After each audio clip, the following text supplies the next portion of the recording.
Boa noite, irmãos. Meu nome é Ana Beatriz, tá? Gente, vocês percebem o quanto Deus é maravilhoso? Essas palavras aqui que Deus foi revelando através de nós, que Deus usa nós como instrumentos, Ele já falou aí uma coisa importantíssima sobre a pregação que eu preparei. Vocês vão perceber ao longo. Então, para começar, pega a sua Bíblia aí e abre Mateus, capítulo 28.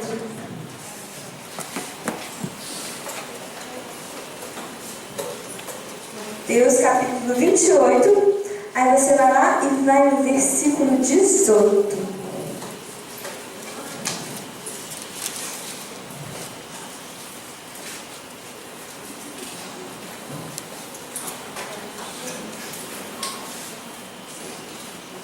A gente vai ler.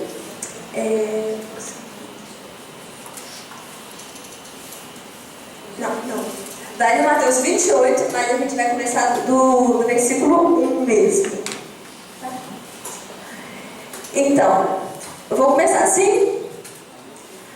Depois do sábado, quando amanhecia o primeiro dia da semana, Maria Madalena e a outra Maria foram ver o túmulo. E eis que houve um violento tremor de terra. Um anjo do Senhor desceu do céu, rolou a pedra e sentou-se sobre ela. Resplandecia como relâmpago, e suas vestes eram brancas como a neve. Vendo isso, os guardas pensaram que morreriam de pavor. Mas o anjo disse às mulheres: não temais, sei que procurar Jesus, que foi crucificado. Não está aqui, ressuscitou como disse. Vinde e vede o lugar que ele repousou. Ide depressa e dizei aos discípulos que ele ressuscitou dos mortos. Aí agora a gente vai lá para o versículo 18. Aí a gente vai ler assim: mas Jesus, aproximando-lhes, disse: toda a autoridade me foi dada no céu e na terra. Ide, pois, e ensinai a todas as nações, batizai-as em nome do Pai, do Filho e do Espírito Santo. Ensinai-as a observar tudo que vos prescrevi. Eis que estou convosco todos os dias até o fim do mundo. Gente, por que eu quis começar por esse primeiro trecho? Olha só, as mulheres chegam e o que aconteceu? Jesus ressuscitou. Isso dá todo sentido para a nossa fé. A nossa fé não é em vão. E é por isso que nós podemos nos alegrar e sair para anunciar. Porque Cristo ressuscitou. E o que o anjo fala? Vá e diga isso aos seus irmãos. E depois Jesus, mais adiante, fala a mesma coisa: ide e fazei discípulos, mas vocês não vão sozinhos, porque eu estarei convosco. E agora eu quero abrir um parênteses aqui, porque esse também, ide e fazei discípulos entre todas as nações, é o tema da JMJ. E mais do que a gente já tem a consciência que Deus está conosco, nessa JMJ a gente pode experimentar que a gente também não está sozinho. Tem muitos irmãos de muitos países diferentes, de línguas diferentes, que estão com a mesma missão que nós. E eu quero falar assim para vocês: aproveitem cada minuto dessa jornada. Se você tem a possibilidade de nessa semana não ir trabalhar, não ir estudar, não trabalhem, não estudem. Façam, experimentem a jornada do começo ao fim. Eu estou falando com alguém que já foi em uma jornada e o quanto esses momentos são únicos. Você vai perceber, e eu quero assim atentar principalmente para a vigília. No dia da vigília é o momento máximo de adoração e intimidade com Deus. Para aqueles vocês vão estar mortos de cansaço, mas não durmam. E eu estou dizendo isso com muito pesar, porque eu dormi na vigília.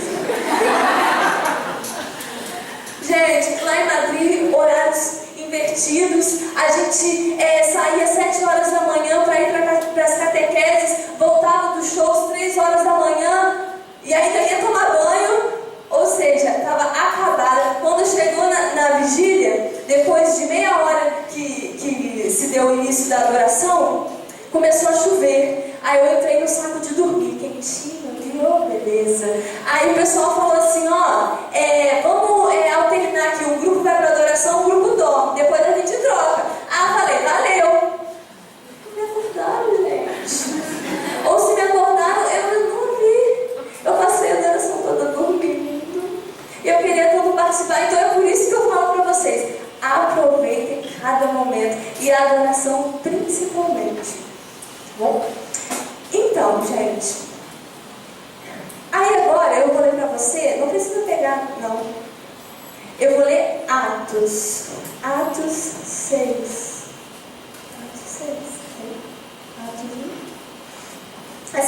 Assim reunidos, eles o interrogaram: Senhor, é porventura agora que ires instaurar o reino de Israel? Respondeu-lhes ele: Não vos pertence a vós saber os tempos, nem os momentos que o Pai fixou em seu poder. Mas descerá sobre vós o Espírito Santo, e vos dará força, e sereis minhas testemunhas em Jerusalém, em toda a Judéia e Samaria, e até os confins dos tempos. Dizendo isso, elevou-se da terra à vista deles, e numa nuvem o ocultou aos seus olhos. Enquanto o acompanhavam em seus olhares, vendo-o afastar-se para o céu, eis que lhe aparecem 2 homens, vestidos de brancos, que lhes disseram: Homens da Galileia, por que ficais aí a olhar para o céu? Esse Jesus que acaba de você arrebatado para o céu, voltará do mesmo modo que viste subir para o céu. Então eu fico pensando assim, naquela cena, os discípulos ali, os apóstolos ali, olhando para o céu, e Jesus subindo. Pô, Jesus, você morreu, a gente ficou tão triste, meio perdido nessa vida. Aí você voltou, ressuscitou, e a gente ficou alegre, mas agora você vai de novo? E eu fico imaginando aquela cena, os apóstolos olhando. Às vezes Jesus já até subiu do céu e eles continuaram ali. Mas e Jesus, se você vai agora, olha só o que sobra. É só nós, pecadores, que não sabemos fazer direito. Nós que te negamos, nós que dormimos. Na hora que o Senhor pediu para que ficássemos acordados, é nós que sobramos. Mas aí o que eles fizeram depois disso? Eles se reuniram por ocasião de Pentecostes. E em Pentecostes o Espírito Santo os encheu de força e coragem para ir anunciar.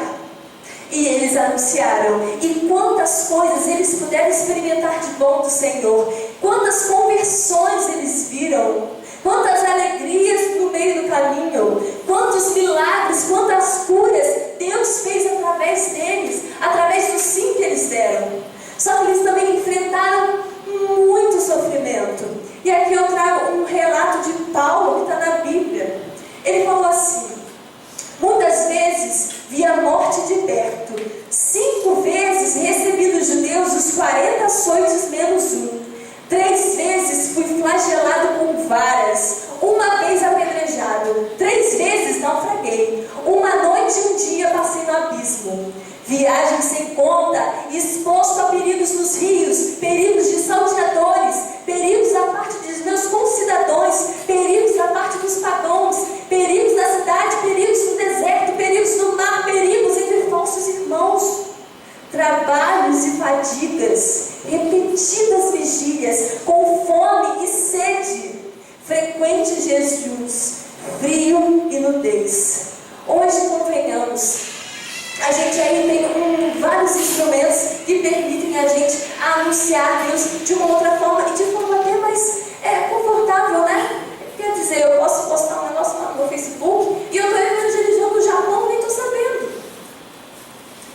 E o que aconteceu? Quem prestou atenção na liturgia de domingo guardou isso no pensamento. Paulo, que cumpriu a sua missão até o fim, foi preso e decapitado.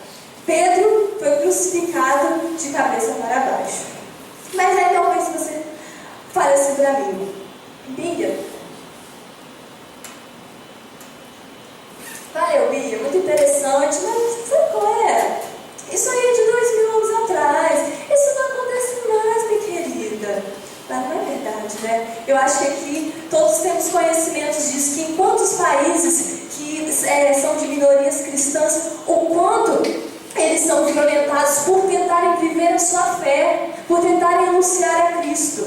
E eu quero trazer aqui 2 exemplos recentes, para a gente não achar que isso aconteceu só 2000 anos atrás. Um é da Asia Bibi, o nome dela é Asia Bibi, gente. Ela é uma paquistanesa. O que aconteceu? Ela trabalhava no campo. Aí ela ia pegar água. No momento de trabalho. Aí, os colegas de trabalho dela começaram a implicar com ela porque acharam que ela, por ser cristã, ia contaminar a água. Nisso, ela virou e falou assim para eles: Jesus morreu por mim. E o que Maomé fez por vocês? Essa frase foi a gota d'água para elas irem denunciar a Asia Bibi. Aí o que aconteceu? Quando ela chegou, pediram para que ela renunciasse ao cristianismo, para que ela se tornasse muçulmana. Ela não aceitou. Ela preferiu continuar vivendo a sua fé. E o que aconteceu com ela, gente? Isso foi 2009, 2010. Ela foi presa. Até onde eu sei, ela continua presa.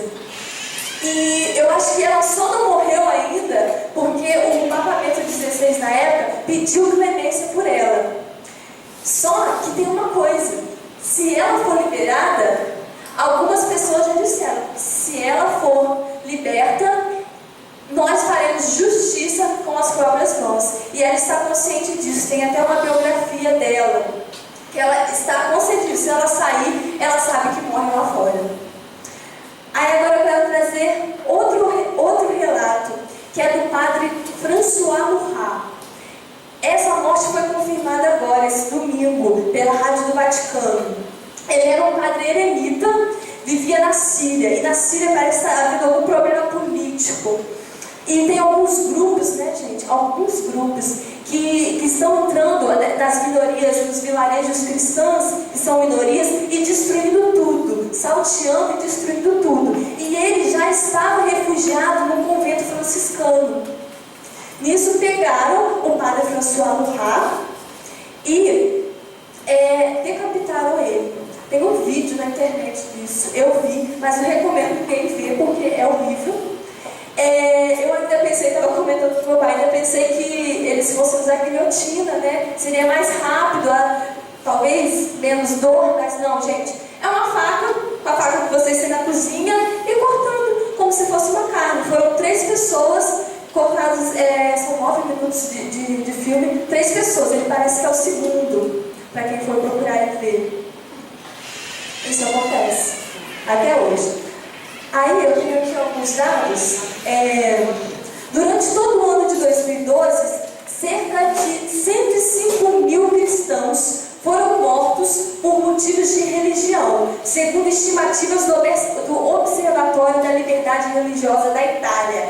A Coreia do Norte é a campeã há 11 anos na lista da Fundação Open Doors como o país que mais persegue cristãos. O cristianismo, afirma a organização católica Ajuda a Igreja que Sofre, é a religião mais discriminada do mundo.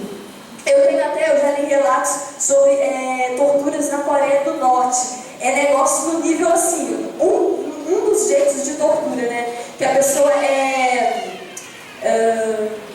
cobre eles de diluíam, cobre, o cobre virava líquido, aí eles obrigavam a pessoa a negar a fé, e enquanto isso, se a pessoa não negasse, ela ia jogando aquilo nos órgãos sexuais, no ânus. Então assim, é nesse nível as torturas. Mas talvez você fale assim pra mim: Bia, hello, eu não estou na Síria, eu não estou no Paquistão, eu não estou no Egito. Isso não tem nada a ver. Se eu falar de Deus aqui, ninguém vai me matar, ninguém vai me pegar para me espancar. É verdade, né, gente? Graças a Deus a gente pode assim, falar do Senhor sem esse medo de sermos mortos. Mas, se no entanto a violência não é uma violência explícita, ela é uma violência implícita, né? Ela é subjetiva. Experimenta falar de Deus com seus amigos. Experimenta falar de Deus na sala de aula, com os colegas de trabalho. Experimenta. O que eles vão fazer?